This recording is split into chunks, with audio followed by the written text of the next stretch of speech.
Noël arrive et avec lui son lot de débats en famille et bien sûr la crainte du dérapage, du clash. Sommes-nous encore capables de débattre? Comment éviter les pièges? Nous avons ce soir avec nous des professionnels de la prise de parole. Bonsoir messieurs, merci d'être Bonsoir. avec nous.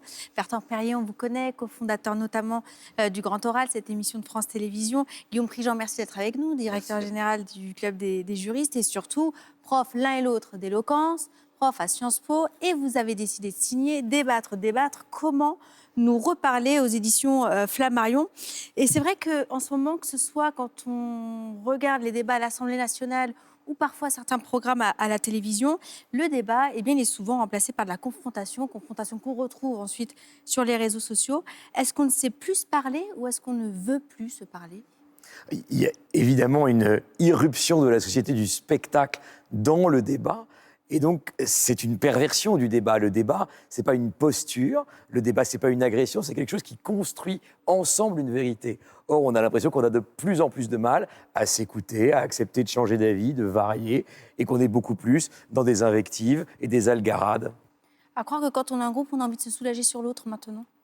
C'est tentant. C'est tentant notamment parce je viens avec ma vérité au débat.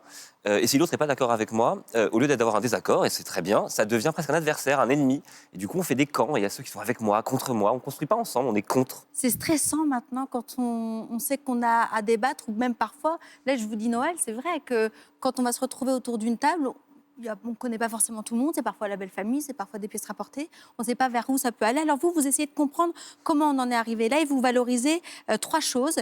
Vous mettez en lumière trois nouvelles normes en fait qui expliquent ce qui nous arrive, la radicalité, le raisonnement préfabriqué, la simplification du réel. Vous dites le débat, ça devient un combat d'identité, il faut prendre de la distance, nos idées et nous, ce n'est pas la même chose. Oui, je ne peux pas changer d'identité, mais je peux changer d'avis.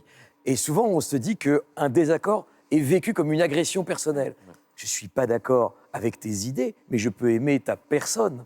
Et donc, il y a une association entre la personne et les idées qui fait que si on n'est pas d'accord, je ne t'aime pas. Mais non. Et d'ailleurs, c'est toute la question des repas de famille. C'est qu'est-ce que je préfère ? Est-ce que je préfère aller jusqu'au bout d'une confrontation d'idées pour l'emporter, pour ne pas perdre la face devant toute la famille ? Ou est-ce que finalement, notre désaccord d'idées ne vaut pas que l'on perde notre entente personnelle ? Alors justement, on va voir ce que ça donne, le conflit dans les débats. Alors, on a essayé de trouver des débats récents de polémiques ou de confrontation. Alors, sur le service public, mystérieusement, je ne l'ai pas trouvé beaucoup. Mais celle-ci, vous allez peut-être vous en rappeler, nous sommes en 2017, c'est la présidentielle. C'est Christine Angot qui est face à François Fillon et vous allez le voir, elle évoque l'affaire Pénélope Fillon. De quel droit vous me condamnez ? De quel droit vous estimez que l'emploi de mon épouse était illégal et qu'il était indécent ? Écoutez, De quel monsieur, droit je ne vous dis pas que je vous... Attendez, Mais il vous si, répond. il vous mais répond. si, madame. Je vous dis ce que je ressens. C'est trop facile. Je vous dis ce que je ressens. Mais On est des peut-être que vous millions à ressentez ressentir ça. ça, mais Laissez-le moi je répondre. vous dis une chose, on est dans un pays de droit. C'est pas parce qu'un journal a décidé de m'accuser que je suis coupable, madame. Ça, c'est une situation qu'on retrouve souvent. Quelqu'un qui se drape dans... Alors là, c'est le droit à la présomption d'innocence. Et elle qui évoque son ressenti et son émotion. Là, le dialogue il est impossible. Tout le temps, cette situation de j'ai mon émotion, cette émotion, elle est légitime. Si tu ne l'entends pas, tu es contre moi, tu as tort. Et l'autre peut aussi répondre comme ça. Et c'est un dialogue de sourds. Si mon émotion est juste et la tienne aussi est juste, dans ce cas-là, les goûts et les couleurs ne se discutent pas, le débat s'arrête. Or, le débat suppose qu'on puisse justement dire quel est le terrain d'entente. Rationnel, intellectuel, on trouve un terrain d'entente. Là, il n'y en a pas. Ça se voit tout de suite, il n'y en a pas. Et d'ailleurs, ça finit de manière très simple. Elle dit, voilà, moi je vais vous dire ça, peu importe votre réponse, je voulais juste vous le dire. Et c'est d'autant que c'est intéressant dans l'extrait que vous venez de diffuser parce qu'elle dit « on est des millions comme ça Oui. ». Et donc elle invoque une sorte de fiction que ça n'est pas un débat un contre un, mais un contre des millions, un peu fantasmé, un peu inventé. Mais il y a la difficulté dans ce débat, cet extrait dit ça aussi, c'est qu'on a cette affaire Fillon avec énormément de choses qui sont sorties, des emplois fictifs, quels emplois elle a pu avoir. Il y avait le Canard enchaîné à l'époque qui en sortait toutes les semaines. Et on avait un candidat qui refusait de ne plus se présenter, elle qui égrène évidemment tous ces arguments, et lui en face qui fait mûr. Donc quelque part, et c'est ça ce qu'on peut retrouver dans certains débats, c'est qu'on a l'impression qu'on va avoir raison parce que tous les indices laissent à penser que là, la situation n'est pas tenable, et en face, on a quelqu'un qui nous renvoie comme une balle, ce qu'on est en train de lui dire comme étant non avenu, Oui.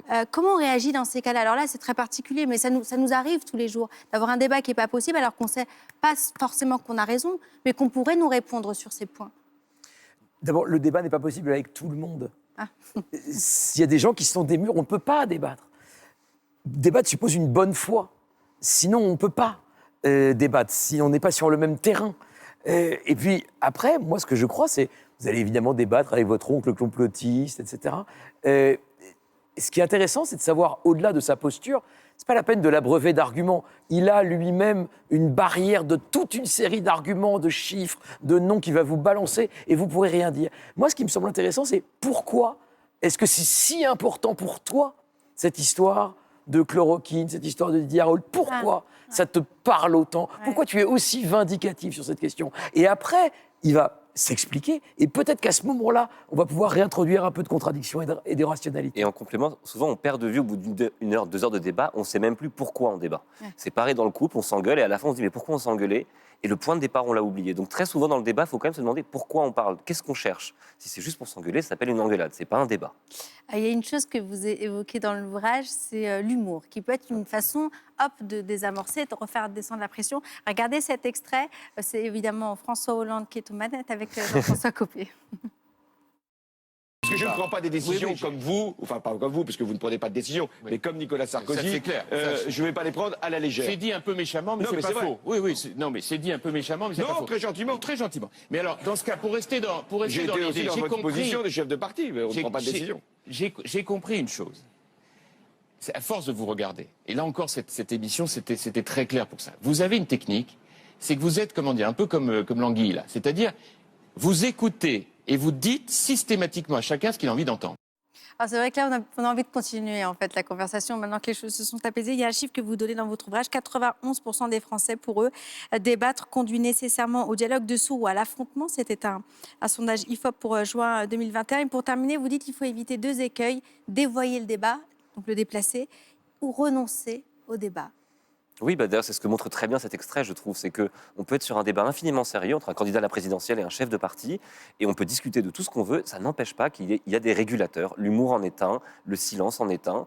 Et je trouve ça très, très heureux qu'on puisse se dire on peut discuter. Et ça permet justement d'éviter le dévoiement. La pression monte, ça peut descendre, et on ne renonce pas. Ça, c'est le plus dur, évidemment, de se dire je continue à y croire, alors que peut-être tout me donne envie d'arrêter parce que je suis fatigué, parce que je me suis fait insulter, parce que je me suis fait troller, parce qu'il y a des hates.